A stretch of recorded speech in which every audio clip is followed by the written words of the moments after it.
Saludos, al día de hoy ya tenemos 2 faltas en nuestro canal con 2 videos borrados. Es normal, no es de extrañar, ya que esta información no está permitida.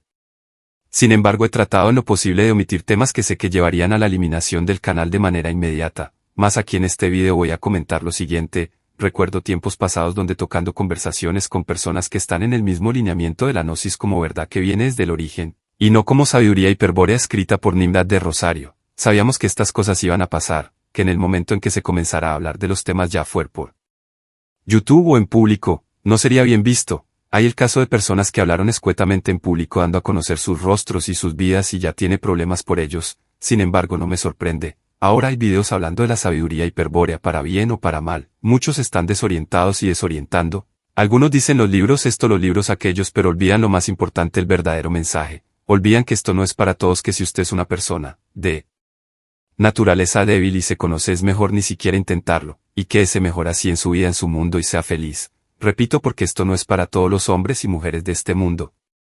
Ahora, algo curioso es ver estos videos diciendo tantas cosas sin sentido alguno, y creo que al parecer ni los libros se han leído, porque está claro y se debe entender que los libros fueron tergiversados. Eso no lo digo yo ni lo dicen los libros, y más allá de eso, cuando se escucha la sangre pura puedes notarlo sin que alguien te lo diga. No es necesario traer ejemplo de muchos que hablaron de la gnosis como verdad del origen y fueron silenciados, tomados por locos, pero sí fueron muchos. Sócrates fue juzgado y condenado a muerte en Atenas en 399 AC por impiedad, no creer en los dioses del Estado. Corrupción de la juventud. Se defendió argumentando que creía en un Dios superior. Educaba a los jóvenes para ser ciudadanos virtuosos. Fue condenado a muerte por ingestión de cicuta, que aceptó con serenidad. Su legado es enorme, y es recordado como defensor de la verdad, la justicia y la virtud. Friedrich Nietzsche, 1844 a 1900, fue un filósofo alemán que cuestionó los valores tradicionales y la moralidad.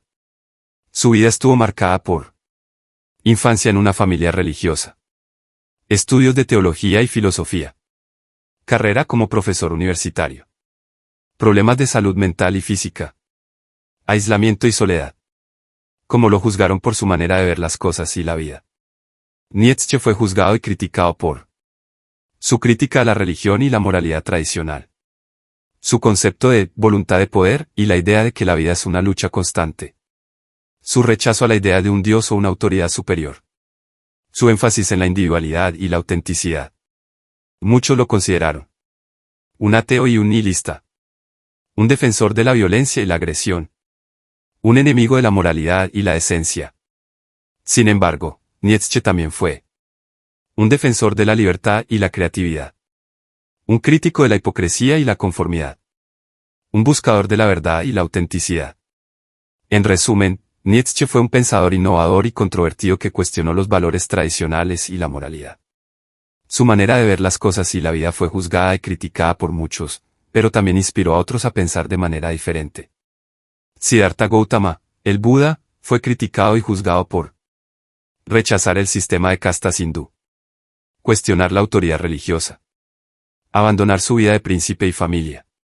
Críticos: brahmanes, seguidores de otros cultos, miembros de su propia familia.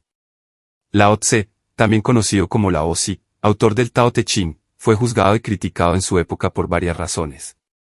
Críticas: 1. Rechazo a la autoridad. Lao Tse rechazó la autoridad de los gobernantes y la sociedad tradicional.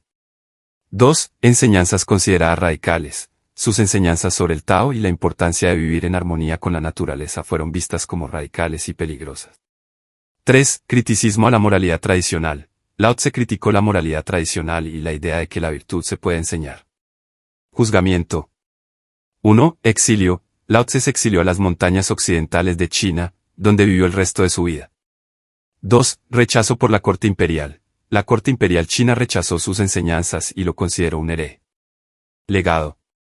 A pesar de las críticas y el juzgamiento, Lao Tse es considerado uno de los filósofos más influyentes de la historia china, y su obra, el Tao Te Ching, es una de las más importantes de la filosofía taoísta. Bodhidharma, considerado el fundador del Zen, fue rechazado y criticado en su época por varias razones. Críticas. 1. Rechazo a la autoridad. Bodhidharma rechazó la autoridad de los textos sagrados y la tradición budista establecida. 2. Enseñanzas consideradas radicales. sus enseñanzas sobre la meditación y la iluminación instantánea fueron vistas como radicales y peligrosas. 3. Criticismo a la ritualidad. Bodhidharma criticó la ritualidad y la formalidad en la práctica budista. Rechazo. 1. Expulsión de la corte imperial. Bodhidharma fue expulsado de la corte imperial china por su falta de respeto a la autoridad. 2. Rechazo por la comunidad budista. La comunidad budista china lo rechazó por sus enseñanzas innovadoras y su rechazo a la tradición.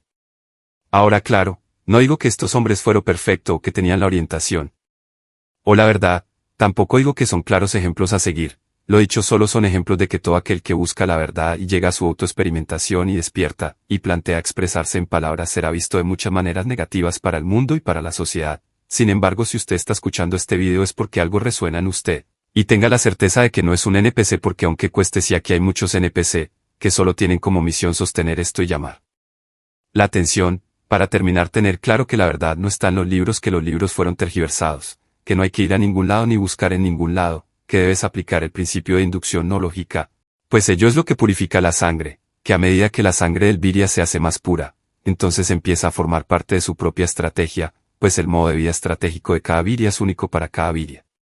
Fragmento libro Historia secreta de la Tulegesellschaft por Nimrod de Rosario. La estrategia es el modo de vida del virya hiperbóreo.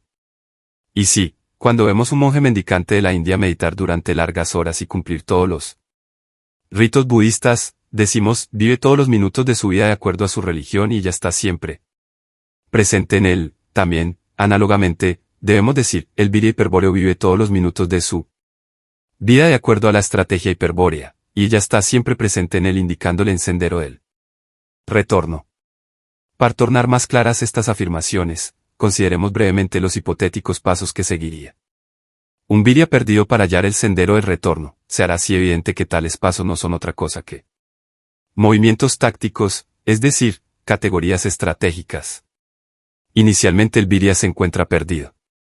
Contribuye a perpetuar ese estado la estrategia satánica, cuya táctica principal se basa en la confusión, en crear confusión o aumentar la existente.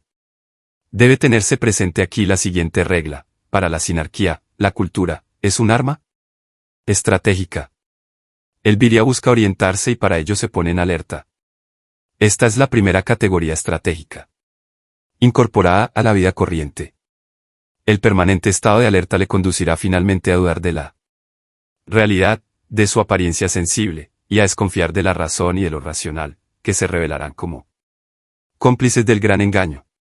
En esas condiciones es posible despertar, convertirse en virya despierto, mediante la experimentación de una nostalgia por otro mundo.